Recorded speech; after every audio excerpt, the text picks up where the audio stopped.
North today at home, your learning center, or on Bell Expressview. To call and join our class, and call 1-800-465-7144 or 737-4017 or 2983 in the Sioux Lookout, Lac Seul, or Dryden areas. I'd like to welcome everyone back today. What we're going to be doing today, we're going to be continuing to look at lesson number 8. We won't get the whole thing done today. We'll probably get most of it done. And then we will get started with lesson 9 probably tomorrow. And we'll probably spend, probably the rest of the week looking at lesson 9. So there's a couple of really, really big assignments in it. And we'll take our time working through those and make sure everyone's clear on what they have to do. So we're picking up where we left off on Thursday. And on Thursday, we were looking at key question 27. So we're looking at the different types of conflict that exist in the novel, exist in the literary sense in general. So we looked at 4 different types. We looked at person against person, which is when 2 people are in conflict, they're fighting each other, could be physically, mentally, verbally. They want the same thing. It's the most common type of conflict that you'll come across. It's person against person. Our second one is person against self. This is when it's an internal conflict between the person, between 2 different ideas. The best way to think of this person against self is say the old cartoons where you had the angel on one side, on one shoulder, and the devil on the other side. That's the same way you could think about the person against self conflict. After that, there was a person against society, and that's when a person is fighting against some stereotype or some preconceived notion of what they are. And that example for that one comes from this example we have here in our example for Kim. Her person against society is because she wants to go to Vancouver become a lawyer, but doesn't want to know him because society has established that young Ojibwe girls don't go on to become lawyers. Because that has been established, that's a conflict against society that she has. And our last one is a person against nature. It's anything to do with like a thunderstorm, an animal, something like that. That would be example of person against nature. Most commonly, those occur in survival stories when someone's lost in the woods or they're lost somewhere, and they need to try and overcome that.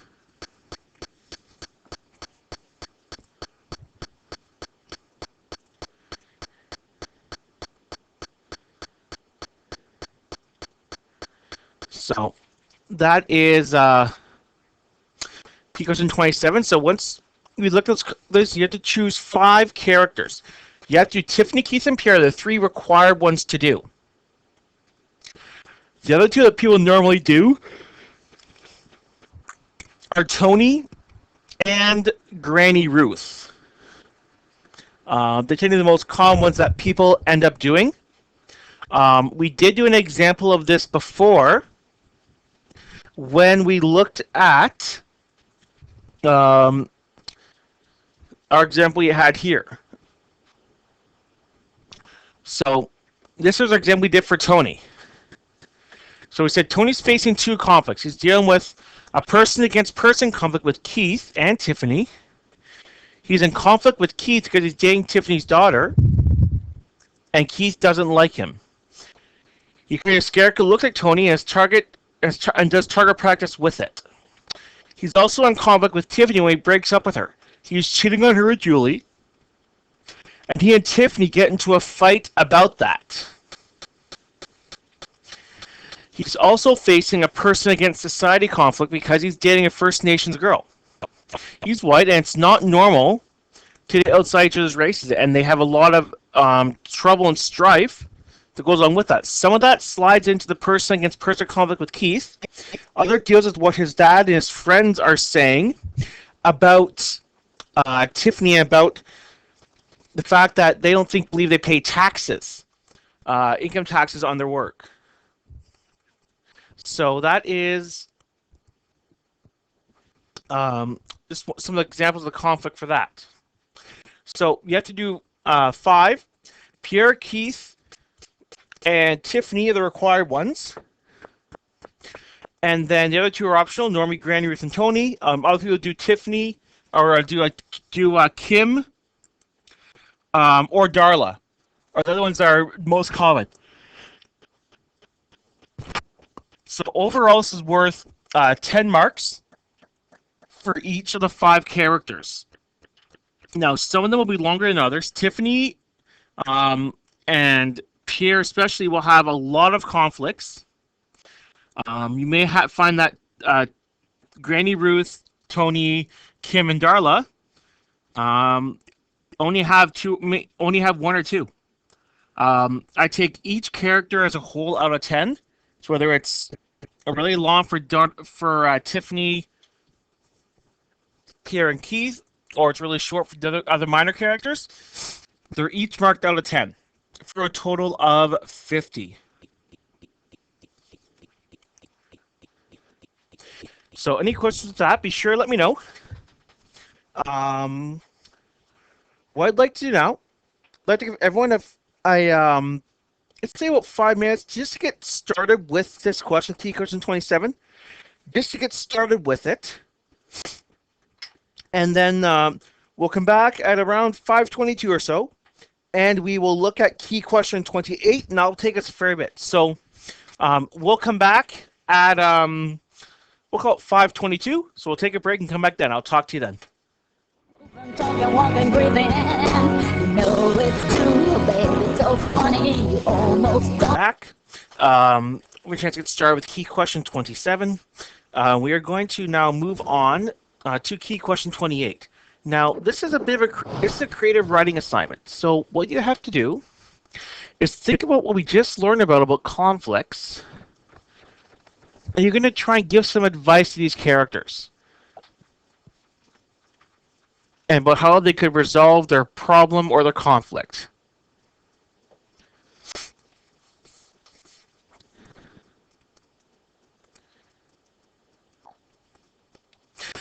So you're going to be writing what's known as a Dear Abby letter. So this is a syndicated, so it's available all over the web and in newspapers across North America. This person gives out advice, and people write into it, writing with their problems, their concerns, and she gives back advice. So you're going to write an example that, with the kind of summarizing what the problem was, as well as some possible suggestions that could help resolve the situation. So the first letter is addressed to Dear Abby, and will outline the problems that they are having.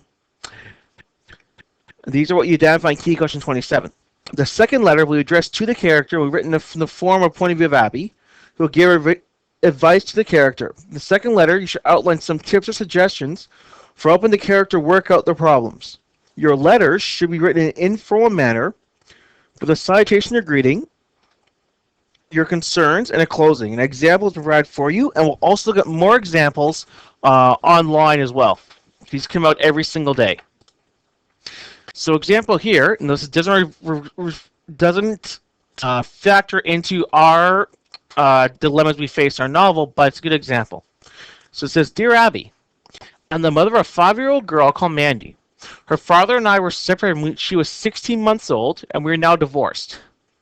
I'm newly engaged to a wonderful man and very happy. I've just learned that my ex is having a baby boy with the woman he stated he does not love, and he's in a committed relationship with. I would like to protect Mandy from any pain this might cause her because she's a daddy's girl. How should I deal with this and maintain my composure regarding the sibling who will now forever be part of my daughter's life and mine? and some stressed out and Sue Lookout. So you notice that don't give the actual person's name. They give a known as a pseudonym or a made-up name that go along with this.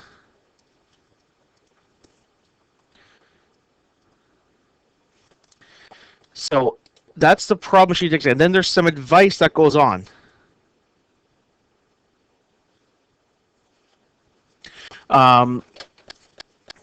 So it says, Dear Stressed Out, it's not appropriate to show your disgust with the situation to your daughter. Because your ex has gone on record he doesn't love the woman he impregnated and is not a committed relationship with her, you may be worrying needlessly. He'll have a financial obligation to his son, but whether he's willing to be a father in the best sense of the word, we don't know yet. If Mandy interacts with her half-brother, she'll have to learn to share, which is an important life lesson every child must learn sooner or later.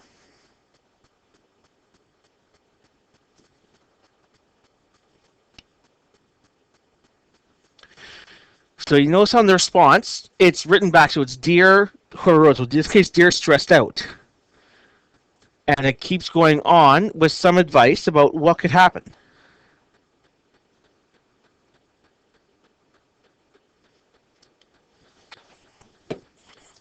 So that's one example. Now, if you need more examples, you're not quite clear on this, there is a lot of options available.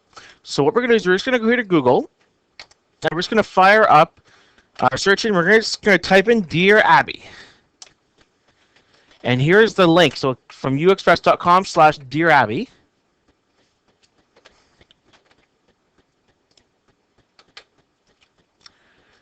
So this is what it is. There's lots of different categories that things are sorted into on this website.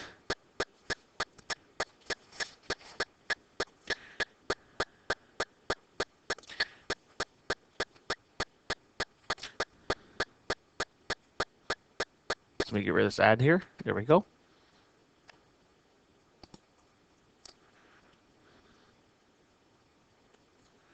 So there's lots of options on here. So I'm going to open up a couple of these. Now these are all from we're pretty much one a day.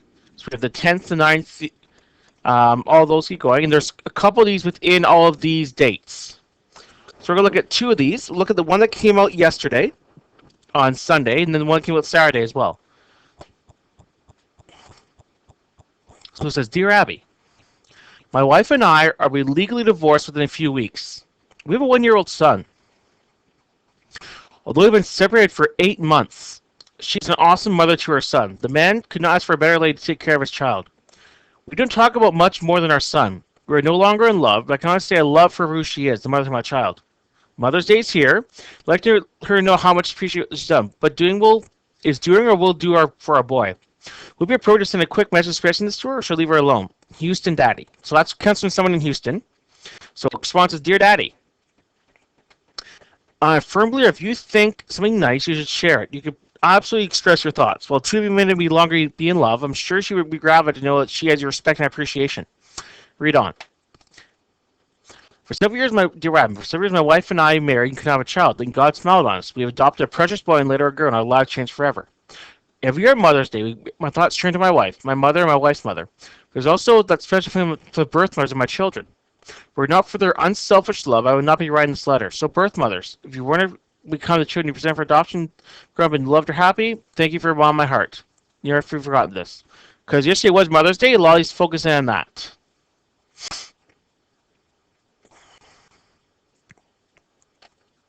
So, look at the one for Saturday. It says, Dear Abby, I've been dating Brandon for 3 years. I'm 19, going to a 4-year college. I'm planning to move in with him. I enjoy his company and can see myself with him in the future, but I wish I had met him so young. Wish I could have experienced more, other people and situations. I'm afraid I'm falling into a trap where it's more convenient to stay with Brandon. I don't want to feel confined, but I also don't want to break up with him and find it was the worst decision of my life. We have discussed it. He said he understands if I want to leave, but I'm afraid it might destroy him. I enjoy being around Brandon, but I don't know if I want to. It means missing half my life. He is the most attractive guy compared to others, so maybe that's all this is coming from. More attractive guys talk to me. I assume they would treat me as well as Brandon does. Maybe that's what got me thinking. Some advice, please? I'm not sure. In North Carolina.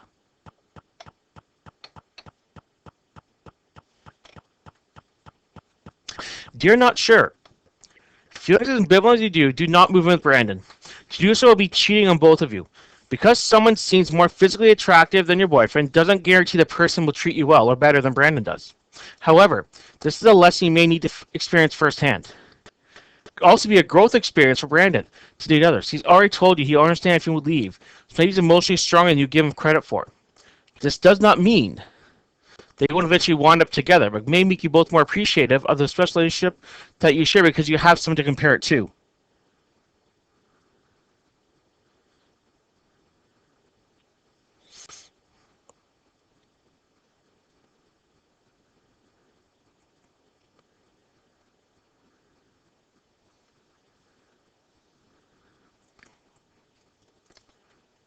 The second one here is Dear Abby, I'm a 13-year-old girl who would like to fix my relationship with my mom. I love her dearly, but sometimes it's difficult to spend time with her. We have different tastes in music, clothes, and what is fun. I know she knows the distance between us and would like to spend more time together, but the things she suggests we do don't appeal to me. Dad and I are close, which is probably because he's more of like a kid. We have similar likes, and he isn't as protective as Mom is. We're more like friends than father and daughter. I really want to be closer to Mom, but I don't know how to do it with both being satisfied. Is this a normal teen thing? It's from making an effort.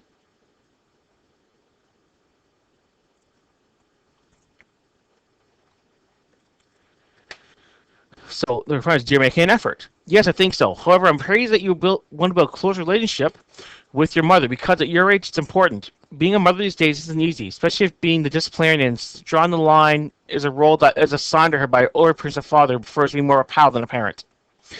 You and your mother need to compromise regarding the things you do when you're spending time together. Part of the time, try the things she wants you to do. If you do, you might surprise yourself and discover you enjoy them and vice versa. Talk to her about your desire to be closer to her and give it a chance. I'm sure the result will be rewarding for both of you. So let's jump back into our unit here.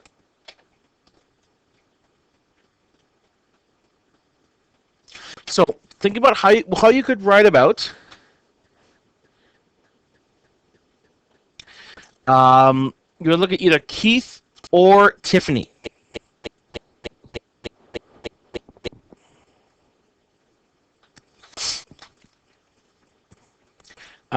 So say you're going to do it from Keith's point of view. You're sending in lines of, Dear Abby, my daughter and I, big with fake name for Tiffany, I call her Sally, are fighting a lot. It seems like she doesn't listen or respect to anything I say, and she started dating this new boy who I believe is bringing her good grades in school. When I try and talk to her about it, it always ends in a fight. What could I do to show her that I care, but I'm also very concerned? But I don't know what to do.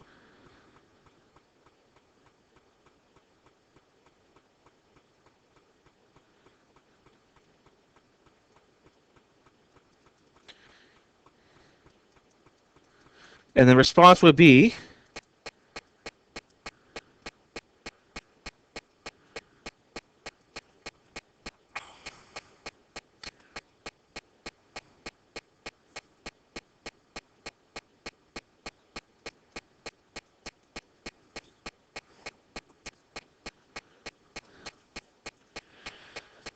so that is, so the response would be, Dear, and you can sign that, overwhelmed. So you can say, Dear overwhelmed, and go on from there.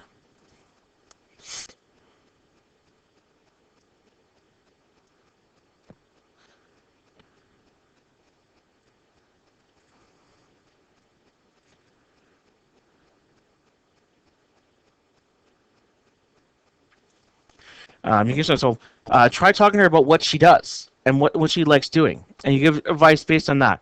There's going to be from Timmy's point of view, it could be Dear Abby, and then explain that. You want to try and summarize what goes on And we talked in Key 27, get some advice how they could resolve that and get over that.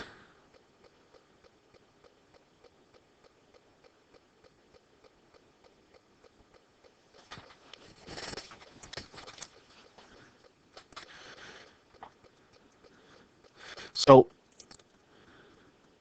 we're going to now look at our next key question, key question 29.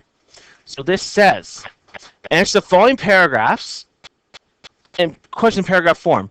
Each should be at least 2 paragraphs long and respond to different areas for the question. Use facts and quotes from the novel to support your answers.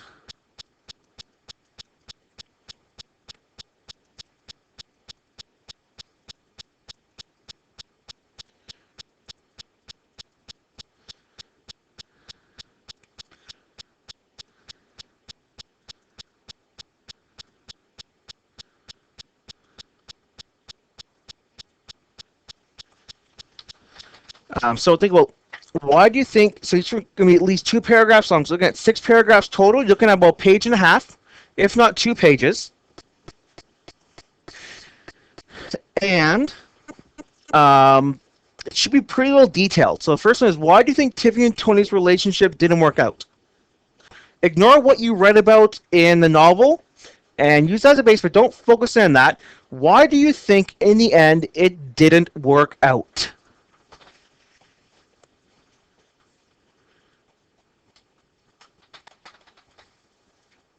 Do you think that it was doomed from the beginning because of how they met, because of the different races, because of all the animosity there between the two communities? What impact did Tiffany and Tony's families have in the relationship? Was it positive or negative?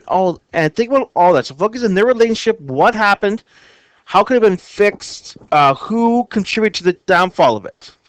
Think about all of that.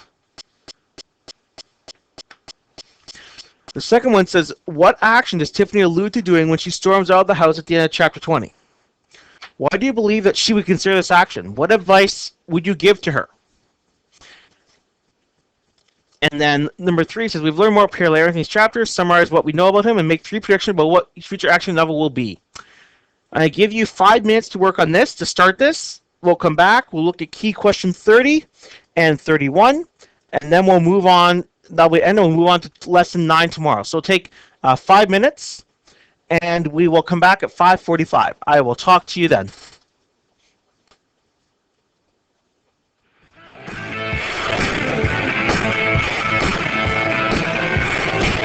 5 questions to answer here. They're pretty short and to the point. So we're looking at, these are based in chapters 18 to 22.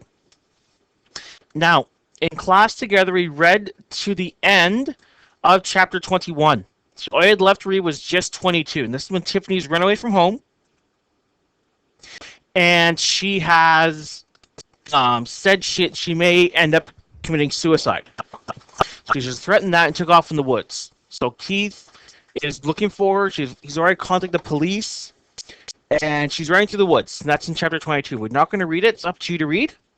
But based on those questions, take a look at, how did Pierre become a vampire? The answer is in chapter 22 for 3 marks. To describe what happened. Don't just copy it from the novel. Put it in your own words. Number 2 says, do you believe Pierre when he read about cedar tea? How else might he have known about it?